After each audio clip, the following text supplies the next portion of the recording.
Hello everyone, this is Fahad Mirza and I welcome you to my channel. In this video, I am going to show you a full duplex audio model which is quite promising for bidirectional real-time speech with AI models. This model, Hertz-Dev, is an open source 8.5 billion audio model for real-time conversational AI with 80 millisecond theoretical and 120 millisecond real-world latency on a single RTX 4090 card, which is quite promising. Hertz-Dev is an open source, first of its kind base model for full duplex conversational audio. When we say full duplex, it means the ability of a system or a model to simultaneously process and transmit audio in both directions. So with duplex or full duplex audio, simultaneous audio input, which means listening, and output, which means speaking or playback, can be supported. Real-time processing of both incoming and outgoing audio streams is also supported. And that is how this Hertz-Dev model has the capability to handle bidirectional audio flow, enabling applications like real-time voice interaction, audio conferencing, or simultaneous speech recognition and synthesis. So we are going to install this model locally and then we will play around with it. I will also share the link of the notebook which I am going to use in this video. So before I move forward, let me also give a huge shout out to Massed Compute who are sponsoring the VM and GPU for this video. If you're looking to rent a GPU on good prices, I will drop the link to their website in video's description.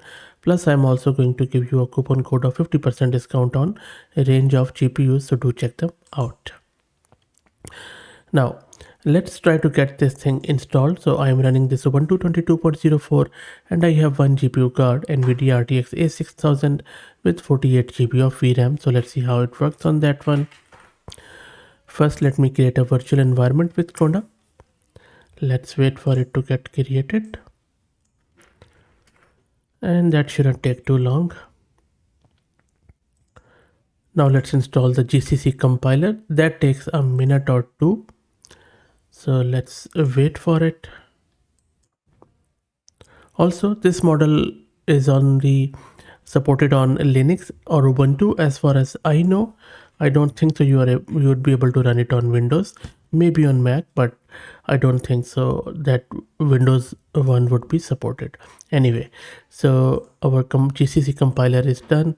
We also need to install this audio library, which is libport audio 2, in order to get it working.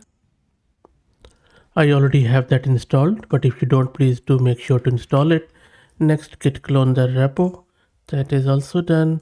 Let's install all the requirements from the root of the repo, which include torch audio and similar things. That's going to take a minute or two, so let's wait. And while that happens, let's have a quick look, bit more quick look on this model. So this model, as I said, it is an open source model. They have open sourced the checkpoint, and this comes with a codec, which is a convolutional autoencoder that takes mono 16 kilohertz speech and transform it into a 8 hertz latent representation at about 1 kilo bps by bitrate. They also have this V, which is variational autoencoder, that is a 1.8 billion parameter transformer decoder, which acts as a learned prior for the audio V, V or VAE. This model, the VAE, uses a context of 8K sampled latent representation and predicts the next encoded audio frame as a mixture of Gaussians. Gaussian is a probability metric. Then we have this Hertz-Dev, which is a 6.6 billion parameter transformer stack.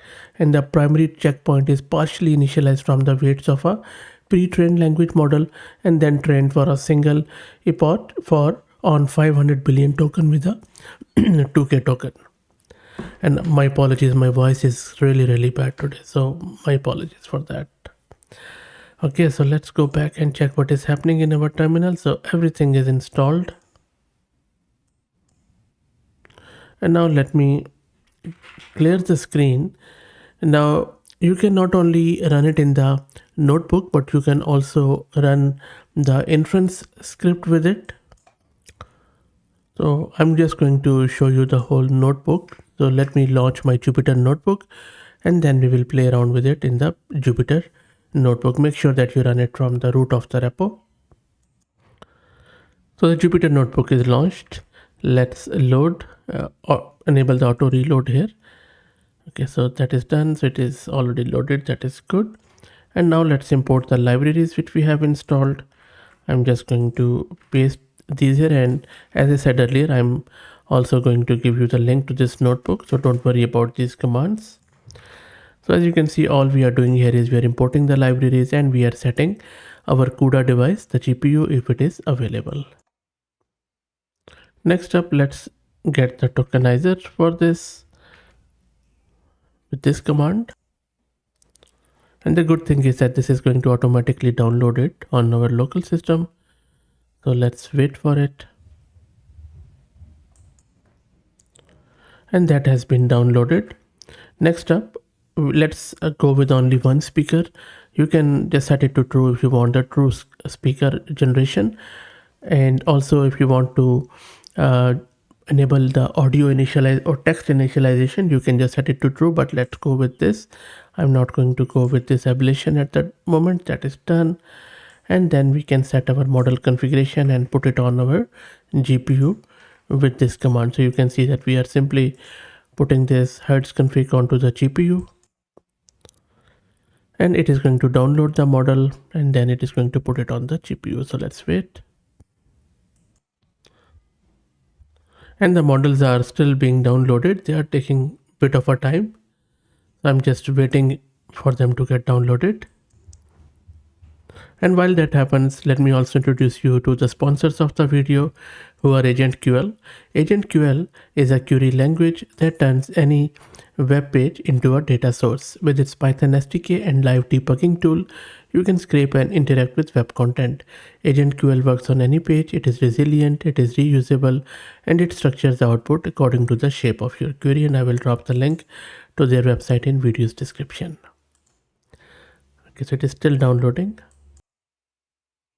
And all the three models are now downloaded, as you can see. Next up, we need to define some of the functions. So primarily, if you go through these functions, they have been provided in the notebook. What they are doing is they are loading the audio, pre-processing them, and then they are giving us the pre-processed audio tensors as a waveform plot, and then it enables us to play the audio. So let me run this.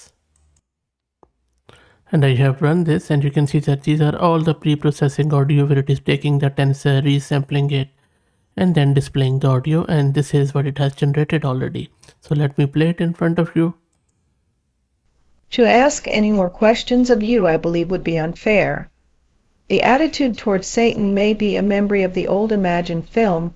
These types of things are always wonderful, but I wouldn't regret certain things else when the presence of God seems to be hostile. So you see the high quality of the audio. This is really, really good.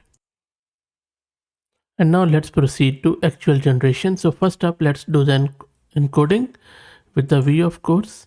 It is going to encode it. So let's wait for it.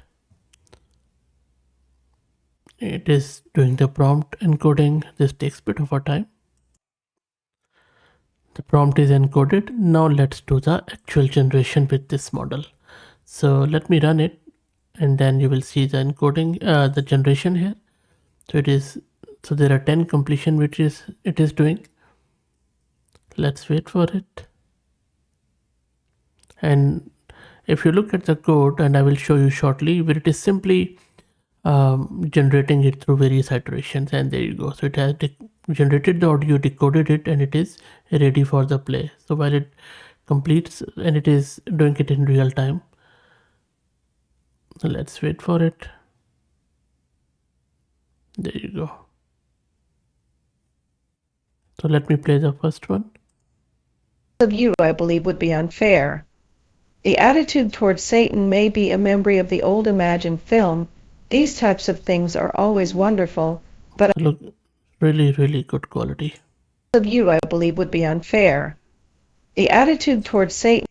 So these are the different iteration it is going to do, which you can check out. I'm just going to stop it because you can talk with it in real time. Now, one thing I want to clarify is that if you want to build a tool with it, like any real-time conversation or something, you can easily do it. You have the tool. But in these videos, I cannot build the tool because, of course, you would have to customize it. You have to write bit of a code. So I hope that this is clear enough that these videos are just to show you the model, to introduce you to the model, to show you how you can download them, install them, and do the basic configuration. But as far as your own use case is concerned, um, because every use case is different, what exactly you want to build, you would have to write the code and customize it. So this can give you a launching pad, but this cannot really give you the whole product in hand anywhere. But I do have few videos where we have gone into that detail, and I would highly encourage you to search the channel. So towards the end, if I quickly show you the code, so all we are doing it, we are just simply creating the batches of audio after passing it to the model, getting it encoded, and then once the model has generated the audio for playback, we are decoding it and getting the audio tensors and then displaying them. And you can increase the number of completions, you can decrease them, and accordingly, at the 10th completion, if you are satisfied, you can just get that audio. So that is how it works. So seems like a quite a high quality impressive model to me. If you like the content, please consider subscribing to the channel. If you are already subscribed, please share it among your network as it helps a lot. Thank you for watching.